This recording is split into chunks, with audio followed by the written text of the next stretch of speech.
Hello viewers, ಇವತ್ತು ನಾನು ನಿಮಗೆ ಅವರೆಕಾಳು ಉಪ್ಪಿಟ್ಟು ಮಾಡೋದು ಹೇಗೆ ಅಂತ ತೋರಿಸ್ಕೊಡ್ತೀನಿ ಸಿಂಪಲ್ಲಾಗಿ. ಇದಕ್ಕೆ ನಾನು ಒಂದು 4-5 ಬೀನ್ಸ್ನ ಸಣ್ಣ ಕಟ್ ಮಾಡಿ ಇಟ್ಕೊಂಡಿದ್ದೀನಿ. ಕ್ಯಾರೆಟ್ ಒಂದು ಕಟ್ ಮಾಡಿದ್ದೀನಿ.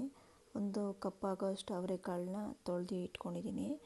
ಈಗ ಫಸ್ಟು ಚಿಕ್ಕ ಕುಕ್ಕರಲ್ಲಿ ಒಂದು ಕಪ್ ಅವರೆಕಾಳು, ಬೀನ್ಸ್ ಒಂದು 4-5 ಕಟ್ ಮಾಡಿರೋದು, ಕ್ಯಾರೆಟ್ ಇದಿಷ್ಟನ್ನು ಸೇರಿಸಿ ಸ್ವಲ್ಪ ಉಪ್ಪು ಹಾಕಿ ಒಂದು ಲೋಟ ನೀರು ಹಾಕಿ 1-2 ವಿಸಿಲ್ ಬರೋ ಅಷ್ಟು ಬೇಯಿಸ್ಕೊಡೋಣ. ಓಪನಲ್ಲಿ ಹಾಗೆ ಬೇಯಿಸಿದ್ರೆ ಟೈಮ್ ಜಾಸ್ತಿ ಹಿಡಿಯುತ್ತೆ, ಅದಕ್ಕೋಸ್ಕರ ಕುಕ್ಕರಲ್ಲಿ ಒಂದು ಸತಿ ಬೇಯಿಸ್ಕೊಂಡ್ರೆ ಬೇಗ ಆಗೋಗುತ್ತೆ ಅಂತ ಅಷ್ಟೇ. ಈಗ ಸ್ವಲ್ಪ ಉಪ್ಪು ಹಾಕಿ ನೀರು ಹಾಕಿ 2 ವಿಸಿಲ್ಸ್ ಬರೋ ಅಷ್ಟು ಬೇಯಿಸ್ಕೊಳ್ಳೋಣ. ಈಗ ಅವರೆಕಾಳು ಸೀಸನ್ ಅಲ್ವಾ, ಅವರೆಕಾಳಲ್ಲಿ ತುಂಬ ವೆರೈಟೀಸ್ ಮಾಡ್ಬೋದು, ಚೆನ್ನಾಗಿರುತ್ತೆ ಸೀಸನಲ್ ವೆಜಿಟೇಬಲ್ ಅದು.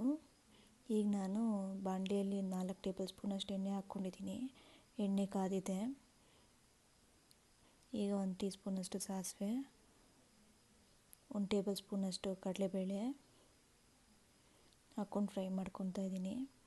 ನಾನು 1-2 ಈರುಳ್ಳಿ ಕಟ್ ಮಾಡಿ ಇಟ್ಟಿದ್ದೆ, 6 ಹಸಿಮೆಣಸಿನ್ಕಾಯಿನೂ ಕಟ್ ಮಾಡ್ಕೊಂಡಿದ್ದೀನಿ. ಅದನ್ನು ಇದಕ್ಕೆ ಎಣ್ಣೆಗೆ ಹಾಕ್ಕೊತಾ ಇದ್ದೀನಿ. ಹಾಕ್ಕೊಂಡು ಫ್ರೈ ಮಾಡ್ಕೋಬೇಕು ಲೋ ಫ್ಲೇಮಲ್ಲಿ.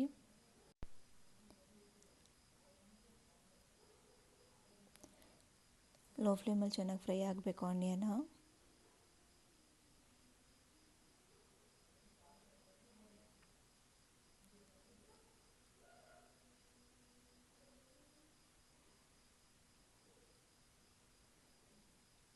ಇದು ಆ್ಯಕ್ಚುಲಿ ಮಾರ್ನಿಂಗ್ ಬ್ರೇಕ್ಫಾಸ್ಟ್ ತುಂಬ ಹೆಲ್ದಿಯಾಗಿರುತ್ತೆ, ಟಿಫನ್ ಬಾಕ್ಸ್ಗೂ ಚೆನ್ನಾಗಿರುತ್ತೆ, ಮಧ್ಯಾಹ್ನಕ್ಕೂ ತೊಗೊಂಡು ಹೋಗ್ಬೋದು. ಈಗ ನಾನು ಇದಕ್ಕೆ 1 ಟೀ ಸ್ಪೂನಷ್ಟು ಜಿಂಜರ್ ಗಾರ್ಲಿಕ್ ಪೇಸ್ಟ್ ಹಾಕ್ತಾಯಿದ್ದೀನಿ. ಜಾಸ್ತಿ ಹಾಕಬಾರ್ದು, ಲೈಟಾಗಿ ಹಾಕ್ಕೊಬೇಕು. ಇವತ್ತು ನಾನು ಮಾಡ್ತಾ ಇರೋದು ಈಸಿಯಾಗಿ 4 ಜನ ತಿನ್ಬೋದು. ಜಿಂಜರ್ ಗಾರ್ಲಿಕ್ ಪೇಸ್ಟ್ ಫ್ರೈ ಆದಮೇಲೆ ನಾನು ಇಲ್ಲಿ 1 ಟೊಮೆಟೊ ಕಟ್ ಮಾಡಿ ಇಟ್ಕೊಂಡಿದ್ದೆ, ಅದನ್ನು ಇದಕ್ಕೆ ಹಾಕ್ಕೊಂಡು ಫ್ರೈ ಮಾಡ್ತಾಯಿದ್ದೀನಿ. ಟೊಮೆಟೊ ಸ್ವಲ್ಪ ಚೆನ್ನಾಗಿ ಫ್ರೈ ಆಗಬೇಕು, ಸ್ಮ್ಯಾಶಿ ಆಗಬೇಕು, ಅಲ್ಲಿವರೆಗೂ ಫ್ರೈ ಮಾಡ್ಕೋಬೇಕು. ಬೇಗ ಕುಕ್ ಆಗಬೇಕಂದ್ರೆ ನೀವು ಸ್ವಲ್ಪ ಸಾಲ್ಟು ಹಾಕ್ಕೋಬೋದು. ಲೋ ಫ್ಲೇಮಲ್ಲಿ ಕುಕ್ ಮಾಡ್ಕೋಬೇಕು. ಯಾವಾಗೂ ಫುಡ್ ನಾವು ಲೋ ಫ್ಲೇಮಲ್ಲಿ ಕುಕ್ ಮಾಡಿದ್ರೆ ಹೆಲ್ದಿಯಾಗಿರುತ್ತೆ, ಹೈ ಫ್ಲೇಮಲ್ಲಿ ಕುಕ್ ಮಾಡಬಾರ್ದು.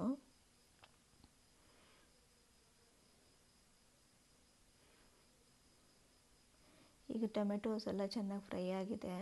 ಇನ್ನೂ ಸ್ವಲ್ಪ ಬೇಗ ಸ್ಮ್ಯಾಶಿ ಆಗಲಿ ಅಂತ ನಾನೀಗ ಸಾಲ್ಟ್ ಹಾಕ್ಕೊತಾ ಇದ್ದೀನಿ. ಆಲ್ರೆಡಿ ವೆಜಿಟೇಬಲ್ ಬೇಯಬೇಕಾದಾಗ ನಾನು ಸ್ವಲ್ಪ ಹಾಕಿದ್ದೆ ಸಾಲ್ಟು, ಅದಕ್ಕೆ ಕಮ್ಮಿ ಹಾಕ್ಕೊತಾ ಇದ್ದೀನಿ. ನೋಡ್ಕೊಂಡು ಹಾಕ್ಕೊಳ್ಳಿ, ಸಾಕಾಗಿಲ್ಲ ಅಂದರೆ ಆಮೇಲೇನೂ ಆ್ಯಡ್ ಮಾಡ್ಬೋದು, ಒಂದೇ ಸರಿ ಹಾಕಕ್ಕೆ ಹೋಗಬೇಡಿ.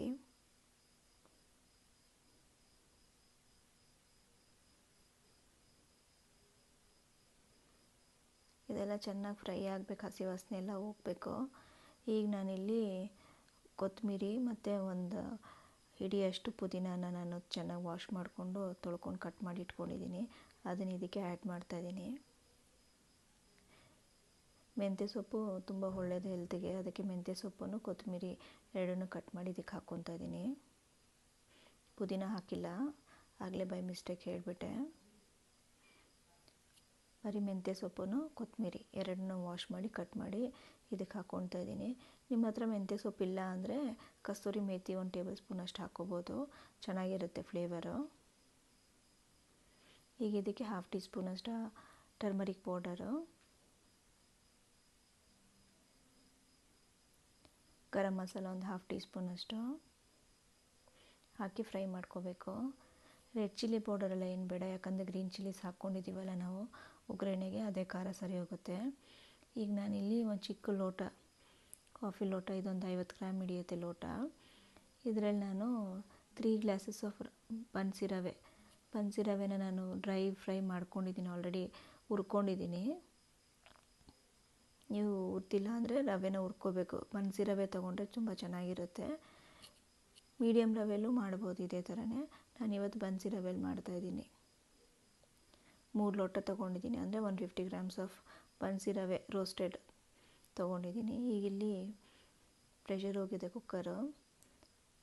ತರಕಾರಿ ಬೀನ್ಸು, ಕ್ಯಾರೆಟು, ಅವರೆಕಾಳು ಬೆಂದಿದೆ. ನೀರು ನಾನು 150 ಗ್ರಾಮ್ಸ್ ಅಂದರೆ ಆ ಲೋಟದಲ್ಲಿ 1.5 ಲೋಟ ಆಗುತ್ತೆ. ಇದನ್ನು ಆಲ್ರೆಡಿ 1 ಲೋಟ ಹಾಕಿದ್ದೀನಿ. ಟೋಟಲಾಗಿ ನಾನು 5 ಗ್ಲಾಸಸ್ ಆಫ್ ವಾಟರ್ ಹಾಕ್ಕೊತಾ ಇದ್ದೀನಿ ಇದಕ್ಕೆ. ಈ ಬೆಂದಿರೋ ವೆಜಿಟೇಬಲ್ಸ್ನ ಬಾಣಲಿಗೆ ಹಾಕ್ಕೊಂಡು ಫ್ರೈ ಮಾಡ್ಕೊಳ್ಳೋಣ. ಟೊಮೆಟೊ ಆನಿಯನ್ ಜೊತೆಲೆ ಸೇರಿಸಿಟ್ಬಿಟ್ಟು ಸ್ವಲ್ಪ ಹೊತ್ತು ಫ್ರೈ ಮಾಡ್ಕೋಬೇಕು.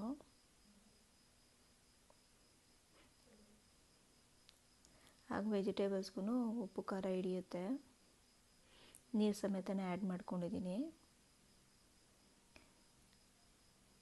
ಈ 150 ml ಆಫ್ ಅಂದರೆ 150 ಗ್ರಾಮ್ಸ್ ರವೆ ತೊಗೊಂಡಿದ್ವಿ. ಅದಕ್ಕೆ ನಾನು 450 ml ಅಷ್ಟು ವಾಟರ್ ಆ್ಯಡ್ ಮಾಡ್ತಾಯಿದ್ದೀನಿ. 1:3. ಬನ್ಸಿ ರವೆ ಸ್ವಲ್ಪ ನೀರು ಜಾಸ್ತಿ ಹಿಡಿಯುತ್ತೆ. ಮೀಡಿಯಮ್ ರವೆ ಅಂದರೆ 1:2 ತೊಗೊಂಡ್ರೆ ಸಾಕು. 300 ml ವಾಟರ್ ತೊಗೊಳ್ಳಿ. ನಾನು ಇವತ್ತು ಬನ್ಸಿ ರವೆ ತೊಗೊಳ್ತಾ ಇರೋದ್ರಿಂದ 450 ml ಆಫ್ ವಾಟರ್ ಆ್ಯಡ್ ಮಾಡಿದ್ದೀನಿ. ಚೆನ್ನಾಗಿದು ಕುದಿ ಬರಬೇಕು. ಈಗ ನಾವು ಬೇಕಿದ್ರೆ ಟೇಸ್ಟ್ ನೋಡ್ಬೋದು, ಉಪ್ಪು ಖಾರ ಎಲ್ಲ. ಬೈ ಚಾನ್ಸ್ ಉಪ್ಪು ಕಮ್ಮಿ ಇದ್ದರೆ ಈಗ ಆ್ಯಡ್ ಮಾಡ್ಕೋಬೋದು. ಖಾರ ಕಮ್ಮಿ ಇದ್ದರೆ ಚಿಲ್ಲಿ ಪೌಡ್ರ್ ಹಾಕ್ಕೊಳ್ಳಿ.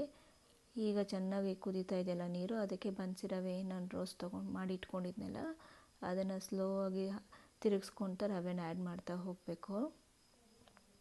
ಮೀಡಿಯಮ್ ಫ್ಲೇಮಲ್ಲಿ ಇಟ್ಟಿರ್ಬೇಕು ಸ್ಟವ್ವು.